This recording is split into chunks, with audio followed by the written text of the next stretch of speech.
Así es, y nos trasladamos a Casa Rosada entonces. La negociación que hemos tenido recientemente a través del ministro de Economía, Axel Kicillof, respecto al Club de París, era una deuda en default de hace 13 años. Por lo tanto, era una deuda contraída por gobiernos anteriores. Esa deuda, cuya última negociación fue hace 22 años, en 1992, y que se pagó hasta el año 2001, y que el país incurrió en default, en realidad estaba defaultada desde hace 13 años. Por lo tanto, lo que ha hecho la República Argentina es simplemente, y este gobierno, es establecer una estrategia de negociación sobre deuda preexistente. Y en general, toda la deuda que ha pagado Argentina y todos los compromisos y todas las obligaciones financieras en materia de capital e intereses de la deuda es por deuda contraída, por deuda preexistente. Digo esto porque hay muchos analistas, muchos economistas que participaron en periodos anteriores, que fueron responsables de contraer deuda, que hoy pretenden dar recomendaciones y consejos. Lo hubiesen tomado antes, cuando generaron esa deuda. En segundo lugar, este es un tema excluyente, creo que no vale la pena seguir analizando este tema, porque ya lo ha dicho con mucha precisión y claridad nuestra Presidenta de la Nación, también el Ministro de Economía, de manera que en el transcurso de hoy tendremos los resultados de esta reunión. Quiero también transmitir que en el transcurso de hoy tenemos la reunión del Comité de Emergencia Hídrica con las distintas áreas de gobierno. Participan desde el Ministerio de Planificación hasta el Ministerio de Desarrollo Social, Ministerio de Salud Pública, Ministerio de Seguridad y Ministerio de Defensa, en virtud de la reunión que hemos tenido con las provincias y precisamente con los gobiernos locales, los intendentes de las localidades damnificadas. Hemos elaborado un plan de acción, un plan de asistencia inmediata, y existen mecanismos para la identificación de obras de infraestructura de carácter complementario que seguramente trataremos en el día de hoy para comunicar a las provincias y a los municipios respecto a las soluciones que se planteen en este comité. Pero es bueno informar al pueblo argentino que, en virtud de múltiples obras que se han realizado en este tiempo, en general la previsión de cobertura ha impedido que cerca de 80.000 evacuados existan. O sea, en circunstancias similares de no haberse realizado las obras de infraestructura, hoy tendríamos un número de 80.000 evacuados y tenemos registrado siempre entre 841 familias evacuados y otro tanto de familias autoevacuadas. Familias, digo, que involucran a más de una persona, obviamente por hogar, pero lo que sí hemos observado es que el sistema de alerta preventiva, la información suministrada, la prognosis climática del Servicio Meteorológico Nacional, las acciones emanadas del ente binacional Yacyretá, conjuntamente con la Secretaría de Recursos Hídricos, más el plan operativo de emergencia liderado por el Gobierno Nacional en las áreas correspondientes, han mejorado sustancialmente la capacidad de intervención y la prevención de eventuales evacuados. Eso es bueno remarcar porque la inversión en infraestructura ha mejorado el sistema de prevención y la información ha permitido también la salvaguarda desde ganado menor, ganadería bovina, hasta obviamente el resguardo de las personas físicas y la atención desde el punto de vista sanitario y social. Y por último, un dato menor, que hemos observado también la evolución de la producción de electrodomésticos, precisamente porque en la provincia de Tierra del Fuego habíamos observado en el primer trimestre una disminución en los niveles de producción en determinado tipo de electrodomésticos. Entre otras cuestiones, hemos observado un incremento del 35% en la producción de televisores. O sea, estamos observando también al mismo tiempo que los incentivos, los estímulos desde el punto de vista de la recuperación, del financiamiento desde el punto de vista crediticio, mejoran la perspectiva de adquisición de bienes durables, algunos de los cuales también tienen que ver con demanda estacional. Simplemente esas eran las tres consideraciones que quería formular. No sé si tienen alguna pregunta en particular, pero después de la exposición ante los bloques en el Congreso seguramente habrá una conferencia de prensa. Buen día, ministro. Eugenio Payet, del EU2 Radio Bahía Blanca. Una pregunta sobre el tema de la deuda. Quería conocer su opinión sobre lo que ha dicho en las últimas horas Guillermo Nielsen, el exsecretario de Hacienda y uno de los hombres que negoció la deuda durante la gestión del presidente Kirchner. Él dijo que sería catastrófico para el país durante los próximos 15 años si se adoptase la medida que justamente anunció ayer el ministro Kicillof, que se podría adoptar, que es proponer pagar la deuda aquí en Buenos Aires. Dijo que esto nos sacaría del crédito internacional por lo menos durante los próximos 3 mandatos constitucionales. Gracias. Mire, nosotros vamos a evitar hacer comentarios respecto a este tema en el día de la fecha. La posición expuesta por el ministro de Economía tiene que ver con lo que ya él ha manifestado, con lo cual no voy a agregar nada.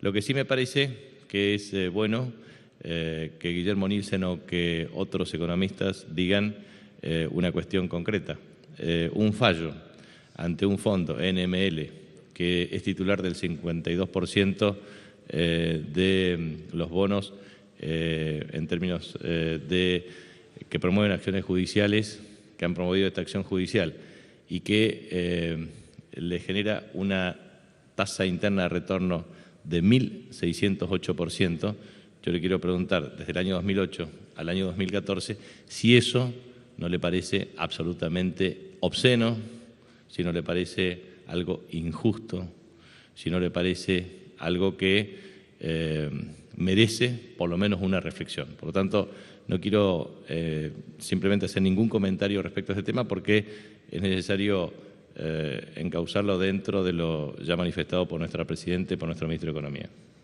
Jefe de Gabinete Daniel Salazar, de Radio y Televisión de la Universidad Nacional de Córdoba. Entre la pesada herencia que dejaron gobiernos anteriores figura desde la desocupación, la pobreza más del 50%. Lo más nefasto, dicen, fue el tener que negociar con leyes extranjeras la deuda externa. ¿El gobierno tiene pensado de aquí en adelante mandar algún proyecto al Congreso de la Nación para terminar con estas negociaciones bajo leyes extranjeras? Bueno, en el caso concreto, Argentina en la década de 90 ha firmado una multiplicidad de tratados bilaterales de inversión, que obviamente también constituyen uno de los problemas que tenemos ante las demandas de las empresas que participaron en los procesos de privatización en la Argentina, que llevan a, creo que son 52 juicios establecidos ante el CIADI. Nosotros creemos que obviamente esto ha condicionado severamente la capacidad de negociación de la República Argentina. No tengo ninguna opinión diferente a la que ha manifestado el ministro de Economía ayer respecto al tema de la cancelación de estas obligaciones en materia de bonos, pero no tengo ninguna opinión para decir al respecto, no hay ninguna decisión que pueda decir en estos momentos. Ministro, buen día. Sergio Izaza, Radio 10, San Carlos Bariloche y la FM del Mercado Central. Una pregunta sobre, después de conocido el fallo de la Corte de Estados Unidos, ¿cómo afecta a la economía doméstica de todos los argentinos?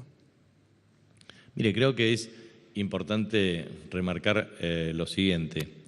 Nosotros tuvimos un proceso a partir del cual se han observado una serie de decisiones que permitió a la República Argentina establecer una tasa de crecimiento de la economía.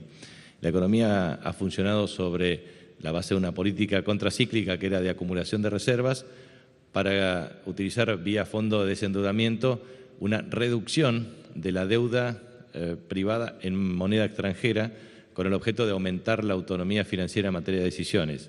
Por eso es muy importante remarcar algunos hitos. Ustedes recordarán que en el año 2001, en diciembre, se declara el default de la deuda argentina. En el año 2002, obviamente a través de un gobierno de transición, se pretendía establecer un mecanismo de negociación con inclusive la participación del Fondo Monetario Internacional, que permanentemente corría el arco, por lo tanto no se pudo lograr ningún tipo de acuerdo o ningún tipo de consenso en ese momento. Cuando asume el presidente Néstor Carlos Kirchner el 25 de mayo del año 2003, adopta una política muy clara y un compromiso muy firme. Esto es, generar las condiciones para estimular el consumo, la demanda agregada, la generación de empleo. Pocos recuerdan que en Argentina en el año 2004 se generaron cerca de 1,5 millones de empleos y que en definitiva en los últimos 11 años se generaron cerca de 6,3 millones de empleos. Y esto ha tenido un impacto extraordinario desde el punto de vista del mejoramiento del poder adquisitivo del salario, la inclusión social y el crecimiento sustentable de la economía. Y ustedes recordarán que nosotros teníamos las exigencias permanentes de los economistas de la época que decía que Argentina estaba fuera del mundo y que era necesario generar las condiciones de negociación con los acreedores externos. ¿Se acuerdan de eso? Muy bien. Todos querían condiciones muy satisfactorias para los acreedores para que en definitiva el gobierno pague a costa del hambre del pueblo argentino. El presidente Kirchner adoptó una posición valiente, decidida, defendiendo la soberanía nacional. Y en ese contexto se llegó a la Ley 26.017, que era la ley denominada Cerrojo, en el marco de lo que establece la Constitución Nacional, artículo 75, inciso 8. Y en ese contexto, ¿se acuerdan que tuvimos un nivel de consenso del 76% de los acreedores? Esto implicó una reducción cercana al 70% de la deuda. Eso fue una reestructuración, la más voluminosa y la más exitosa de la historia reciente de la humanidad. Y luego se acuerdan que en el año 2006 decidió pagar en forma anticipada la deuda con el Fondo Monetario Internacional, precisamente porque la Argentina tenía crecimiento, tenía superávit comercial, superávit en cuenta corriente, acumulaba reservas y utilizó esas reservas precisamente para cancelar deuda. Yo recuerdo, porque fui miembro informante en el Senado de la Nación, cuando expusimos esta iniciativa del presidente Kirchner para usar las reservas para cancelar estas obligaciones con el Fondo Monetario Internacional, todo el arco opositor nos decía que era una acción de altísimo riesgo para la Argentina por la pérdida de reservas y que habíamos prácticamente disminuido con ese pago a menos de 20.000 millones de dólares el volumen total de reservas acumuladas por el país. Y todos cuestionaron severamente esta decisión, pero el tiempo demostró claramente que las decisiones eran las correctas. Fue correcta la decisión de la reestructuración de la deuda argentina porque tuvimos el 76% de la adhesión de los acreedores con una fuerte quita que le permitió a la Argentina, sobre la base del crecimiento, poder honrar sus compromisos. Fue una decisión correcta y acertada el pago anticipado con el Fondo Monetario Internacional para evitar condicionamientos a la política económica. Luego, en el año 2010, la presidenta también impulsó efectivamente la reapertura del canje, logrando en este caso, en cifras exactas, el 92,4% de adhesión de los acreedores. Y los fondos buitres existían antes, existieron durante esa etapa y existen ahora. Por lo tanto, lo que es importante remarcar es con presiones internacionales, con los fondos buitres, con la acción deliberada, la República Argentina siguió creciendo y siguió generando empleo y siguió garantizando políticas de inclusión social.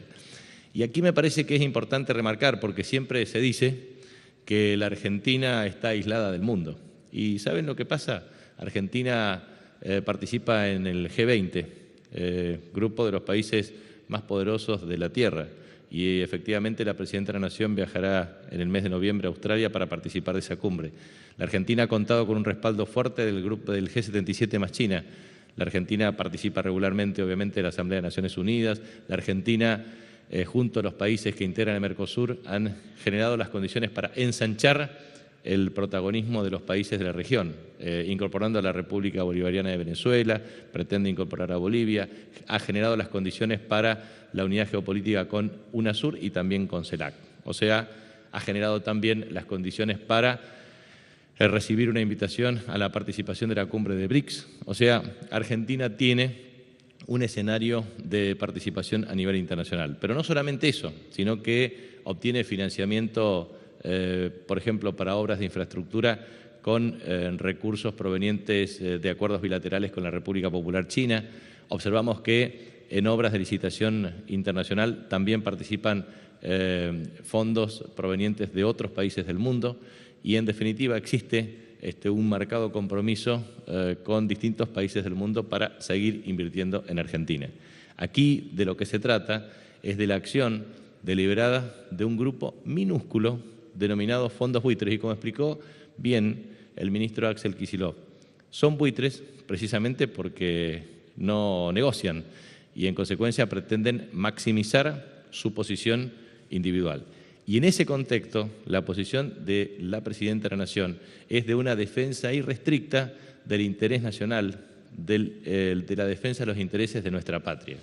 Y eso es bueno remarcarlo, porque en definitiva un grupo minúsculo de fondos buitres no puede generar un nivel de alteración del escenario de crecimiento, inclusión social y equidad distributiva de un país soberano. Por eso creemos nosotros que todo lo que ha dicho la Presidenta de la Nación y el ministro Axel Kicillof se hace en defensa de los intereses del país. En consecuencia, lo que quiero decir es que cada una de las decisiones del Gobierno en las distintas etapas ha tenido la impronta de la acción deliberada de estos grupos. Y seguimos creciendo, seguimos garantizando inclusión y seguiremos generando un sendero para que la Argentina siga teniendo las perspectivas de crecimiento que ha tenido hasta el momento. Muchas gracias.